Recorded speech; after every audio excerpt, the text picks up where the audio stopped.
Bonjour, sur cette capsule portant sur le iPad, aujourd'hui, je vous parle d'une autre application coup de cœur qui se retrouve nativement dans le iPad ou dans le iPhone.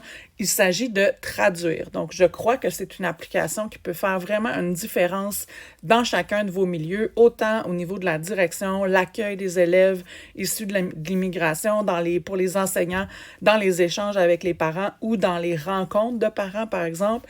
Donc, pour rendre nos pratiques un peu plus inclusives. Donc, Traduire ressemble, quand on arrive dans l'application Traduire, ça ressemble drôlement à l'application Google Traduction, mais vous allez voir, il y a certaines particularités là, qui le rend vraiment intéressant. Donc, d'abord parce que elle fait partie du kit de base d'un iPad et d'un iPhone. Donc, c'est un outil qu'on a sous la main tout le temps. Je commence l'exploration à l'instant. Donc ici, vous comprenez là, qu'on passe du français à l'arabe. Donc, la langue en bleu, c'est la langue dans laquelle sera traduit mon texte. Je peux dicter à l'aide du micro le texte que je souhaite traduire ou je peux inverser là, de l'arabe au français après par la suite. Donc, je m'enregistre. J'aimerais faire traduire un texte en arabe. Et là, ma traduction, elle est faite. Donc là, ici, évidemment, j'aimerais. Et je peux écouter là, dans les deux langues la traduction.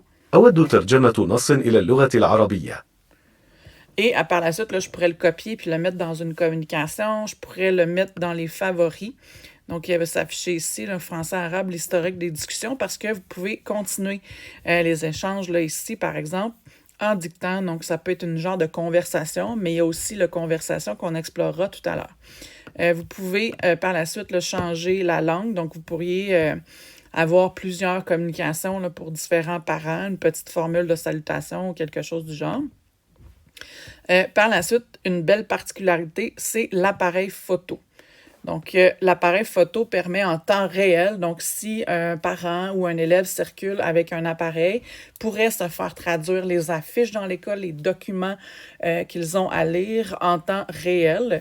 Et on peut aussi traduire à partir d'une photo. Donc, je vous en fais la démonstration. Donc, mes langues en bas ici, on passe du français. Donc, mon affiche, elle est en français, au japonais. Et là, encore là, je pourrais changer de langue là, aussi facilement que ça. Donc là, je prends mon affiche. Et là, vous voyez, la traduction, elle est en temps réel. Donc, je pourrais circuler, regarder toutes les affiches. Donc, quand on accueille un élève qui sait lire, donc, pourrait circuler dans l'école là, pour pouvoir voir la traduction en temps réel. On peut venir on peut prendre une photo en cliquant ici. On pourrait ajuster, là, si c'est plus sombre, on pourrait mettre de la lumière là, pour pouvoir bien traduire le document. Et là, je peux prendre une capture d'écran de la traduction et je pourrais par la suite là, changer de langue. Donc, je pourrais venir en arabe cette fois-ci et aussi facilement que ça. Donc, je pourrais le partager aussi par la suite. Donc, vous voyez qu'il traduit même là, les chiffres dans la barre en haut. Donc là, j'ai ma traduction en temps réel. Je peux prendre des photos, ça s'en va dans mes photos. Toucher le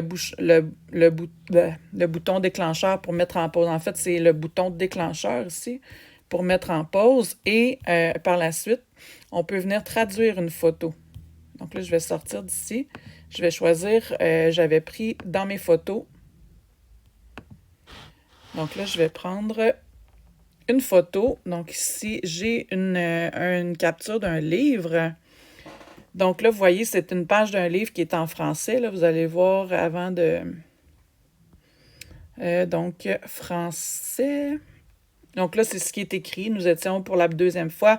Donc, c'est une page d'un livre, tout simplement. Et là, je veux le faire traduire dans la langue, par exemple, arabe. Et il va venir me le traduire en arabe. Aussi facilement que ça, je peux passer en japonais. Je peux passer en ukrainien.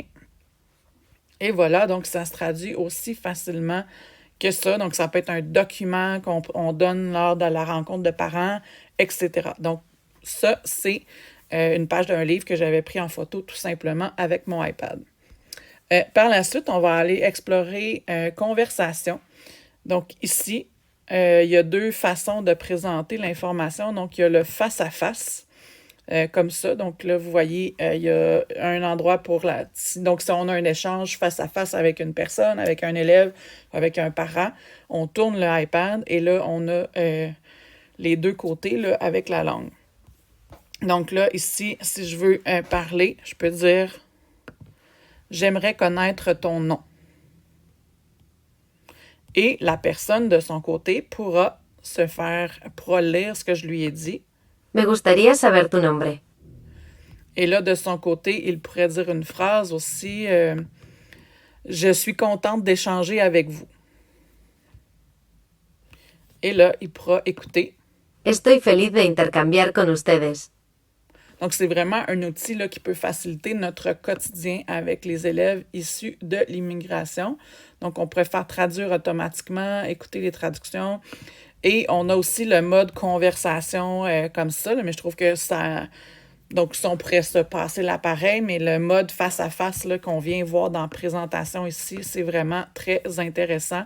Là, vous le voyez sur le côté parce que je veux tout simplement pas flipper mon écran, mais vous comprenez là, que chacun a sa langue de son côté. Puis à ce moment-là, ça facilite grandement les échanges.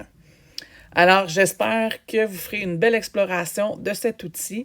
Je pense que ça peut vraiment, comme je le disais au départ de la capsule, je pense que ça peut rendre nos pratiques beaucoup plus inclusives et favoriser là, une intégration réussie de nos élèves et de nos familles là, qui sont issus de l'immigration. Bonne découverte!